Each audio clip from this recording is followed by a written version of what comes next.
Hi guys, this is Miss Sebastian.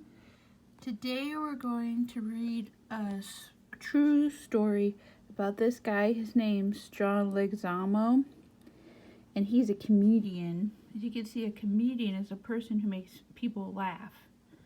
So he's a real guy who lives in the United States, and he wrote this story. It's about himself. It's called The Right Words at the Right Time. He says, I was a nerd in junior high school, a really bad nerd. I was seriously out of touch, especially the way I dressed. So he's talking about himself here, and he's saying he didn't really fit in junior high school. We call that middle school in Mukilteo. But he says he didn't really fit in, and so he didn't feel like he had a lot of friends. So let's read about his story.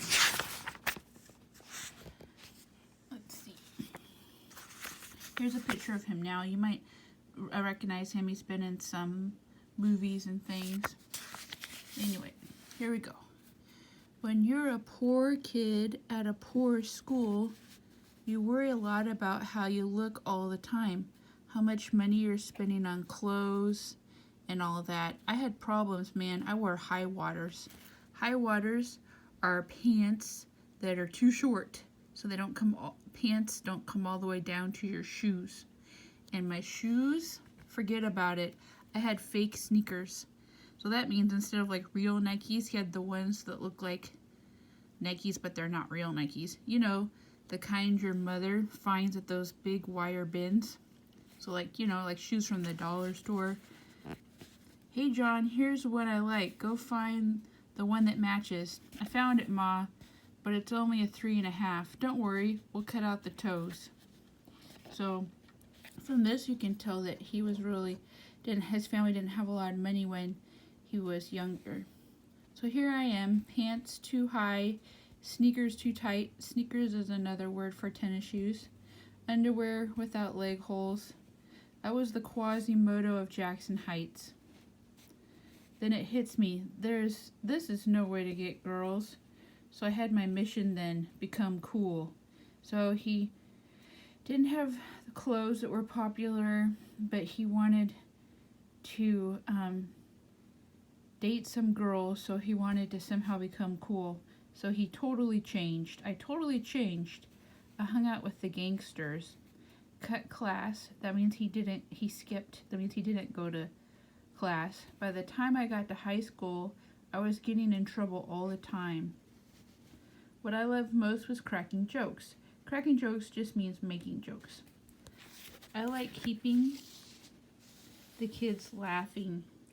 Even the teachers laughed sometimes, which was the best part. See, I was still so out of it in a way, too cool to hang with.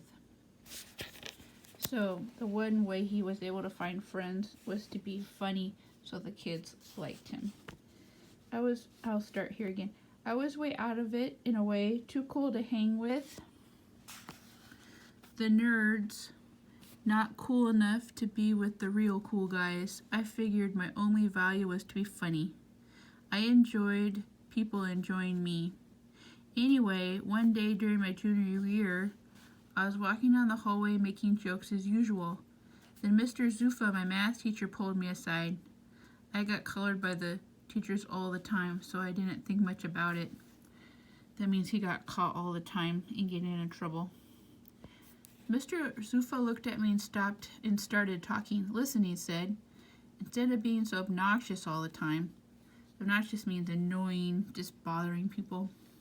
Instead of wasting all the energy in class, why don't you rechannel your hostility and humor into something productive? Have you ever thought about being a comedian?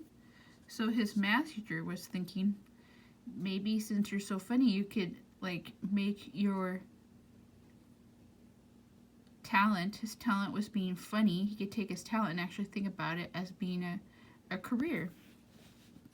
I didn't talk back to Mr. Zufa like I usually would have. I was quiet. I probably said something like, yeah, cool, man. But for the rest of the day, I couldn't get what he said out of my head. It started to hit me like, wow, I'm going to be a loser all my life. And I really didn't want to be a loser. I wanted to be somebody.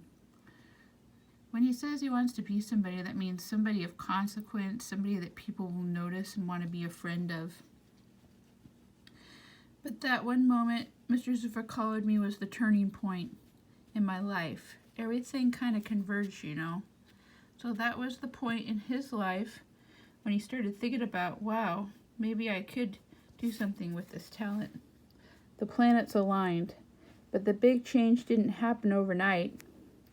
Eventually I got into New York University, where I did student films. One of the movies won a Spielberg Focus Award, and suddenly my life changed. So here's a picture of him as an actor. It says, Leguizamo became a successful comedian and actor. He's been nominated for 2 Tony Awards for work in theater, and he won an Emmy Award for his work in television. And here's a picture of him doing stand-up comedy. Let's see. So on the next page, so I got an agent and wound up as a guest villain on Miami Vice. That's an old TV show, so that was his first job on TV, was playing a bad guy on the TV show Miami Vice. That was an old policeman show. That started my career, so even though that was just a tiny part, it still started his career. I've run into Mr. Zuffa a bunch of times since high school and told him how his advice turned my life around. I'm not just saying that. Here's a guy who was able to look beneath all the stuff I pulled in class and find some kind of merit in it. Something worth pursuing. How cool is that? So he's saying that his teacher took the time, even though he was getting in trouble all the time, to talk to him and figure out what he could do with his natural talent and figure out a way to make a career from that. So that's the story.